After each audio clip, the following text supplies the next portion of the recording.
கரூரில் சாயப்பட்டறை கழிவுநீர் நொய்யல் ஆறு வழியாக காவிரி ஆற்றில் கலப்பதால் சுமார் 1.5 லட்சம் மக்கள் சுகாதாரமின்றியும் தங்கள் வாழ்வாதாரத்தை இழந்தும் தவித்து வருவதாக புகார் எழுந்திருக்கிறது. இது குறித்து விவரிக்கிறது இந்த செய்தி தொகுப்பு. திருப்பூர் மாவட்டத்தில் இருந்து வரும் நொய்யல் ஆறு கரூர் மாவட்டத்தில் அஞ்சூர் என்ற இடத்தில் நுழைந்து சுமார் 20 கிலோமீட்டர் தொலைவு பயணித்து நொய்யல் என்ற இடத்தில் காவிரியில் கலக்கிறது. இந்த நொய்யல் ஆற்றில் ஆத்துப்பாளையம், ஒரத்துப்பாளையம் என்ற 2 இடங்களில் அணைகள் கட்டப்பட்டு நீர் தேக்கி சுமார் 20,000 ஏக்கர் நிலம் பாசன வசதி பெற்று வந்தது. இந்த நிலையில் திருப்பூரில் உள்ள சாயப்பட்டறைகள் மூலம் வெளியேறும் சாயக்கழிவு சுத்திகரிப்பு செய்யாமல் ஆற்றில் விடப்படுவதால் இந்த 20,000 ஏக்கர் நிலமும் தற்சமயம் பெருமளவு பாதிக்கப்பட்டுள்ளது. பல எம்எல்ஏக்கள், எம்பிக்கள் மக்களால் தேர்ந்தெடுத்து போகிறாங்க. இவங்க இந்த பிரச்சனையை காது கொடுத்து கேட்குறதும் இல்லை, வாய் விட்டு சட்டசபையிலையோ பாராளுமன்றத்திலையோ இவங்க சொல்கிறதும் கிடையாது. ஏன்னு சொல்லக்கூடிய சொல்லப்போனால் அவங்களுக்கு அந்த தைரியம் கூட கிடையாது. அந்த ஆன்ம பலம் இல்லாதவங்கள தான் தேர்ந்தெடுக்கிறோம். ஏதோ பணத்தை கொடுத்து செலவு போட்டு வாங்குறாங்க, அவங்க சம்பாதிக்கிற வழி தர்றாங்களே தவிர இந்த மக்கள் வாழ்வாதாரத்தை பற்றி எல்லளவு அவங்க நினைக்கிறதும் இல்லை.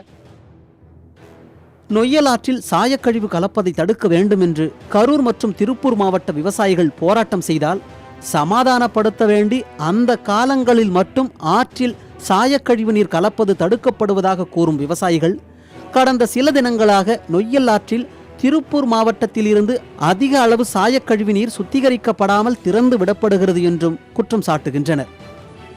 இப்போ என்ன பண்ணுறாங்கன்னா என்னோட ஸ்டேஜில் இருக்கிறவங்களாம் இப்போ என்ன பண்ணுறாங்கன்னா ஏதோ இந்த நிலத்தையெல்லாம் கொஞ்சம் விற்று பிள்ளைங்களுக்கு படிக்க வைக்கிறது, கல்யாணம் பண்ணுறது, அந்த மாதிரி அவங்க எங்கள் வாழ்க்கையை முடிச்சுக்கிட்டு இருக்கிறோம். அடுத்த ஜெனரேஷனுக்கு இங்கே வேலையே இல்லை. எங்கள் ஊரில் பார்த்திங்கன்னா பல்லாயிரம் குடும்பத்துக்கு வேலையே இல்லை. அவங்க எங்கேயோ ஒரு பக்கம் வேலைக்கு போகணும். அவங்கவுங்க தகுதியை வச்சு, படிப்பை வச்சு அவங்க வேலைக்கு போனால் தான் இங்கே வேலையே இல்லை. இந்த புலம்பெயர்ந்த மக்கள் மாதிரி எல்லாம் போய் தான் ஆகணும். இங்கே ஒரு வழியே இல்லை. இதுக்கெல்லாம் காரணம் என்னென்னா அந்த நொய்யல் ஆற்றுல வர விஷ தண்ணீர். நொய்யல் சாயக்கழிவு நீர் கலக்கும் இடத்தில் இருந்துதான் மரவாப்பாளையம் என்ற இடத்தில் உள்ள நீரேற்று நிலையத்தில் இருந்து அரவக்குறிச்சி, பரமத்தி மற்றும் கரூர் ஒன்றியம் முழுவதும் உள்ள 1.5 லட்சம் மக்களுக்கு குடிநீர் வழங்கப்படுகிறது. இந்த குடிநீரில் உள்ள உப்புத்தன்மை டிடிஎஸ் என்ற அளவீடு மூலம் கணக்கிடப்படுகிறது. நொய்யல் ஆற்றில் தற்சமயம் 2000 டிடிஎஸ் அளவு இருப்பதாகவும் இந்த நச்சு நீர் காவிரி ஆற்றில் கலந்த பிறகு மரவாப்பாளையம் நீரேற்று நிலையத்தில் 600 டிடிஎஸ் ஆக இருப்பதாகவும் ஆய்வுகள் தெரிவிப்பதாக நொய்யல் பாசன விவசாயிகள் தெரிவிக்கின்றனர். இந்த 600 டிடிஎஸ் என்பது கிட்டத்தட்ட விஷத்துக்கு சமம் என்றும் இதனால் மக்களுக்கு வாந்தி பேதி ஏற்படுவதுடன் கேன்சர் உள்ளிட்ட நோய்கள் ஏற்பட வாய்ப்பு இருப்பதாகவும் சமூக ஆர்வலர்கள் தெரிவிக்கின்றனர். குறிப்பாக கரூர் மாவட்டத்தில் பாகிய நொய்யல் ஆற்றில் திருப்பூரிலிருந்து சாயக்கழிவுகள் மிக அதிக அளவு கலப்பதால் அந்த சாயக்கழிவு நீர் கலந்த தண்ணீர் நொய்யல் ஆற்றிலிருந்து காவேரி ஆற்றில் கரூர் மாவட்டத்தில் கலக்கிறது. இதனால் அந்த காவேரிக்கு சென்று கொண்டிருக்கும் குடிநீருக்காக சென்று குறைந்தபட்ச குடிநீரும் தற்சமயம் மாசுபடைந்த நீராக மாறிக்கொண்டுள்ளது.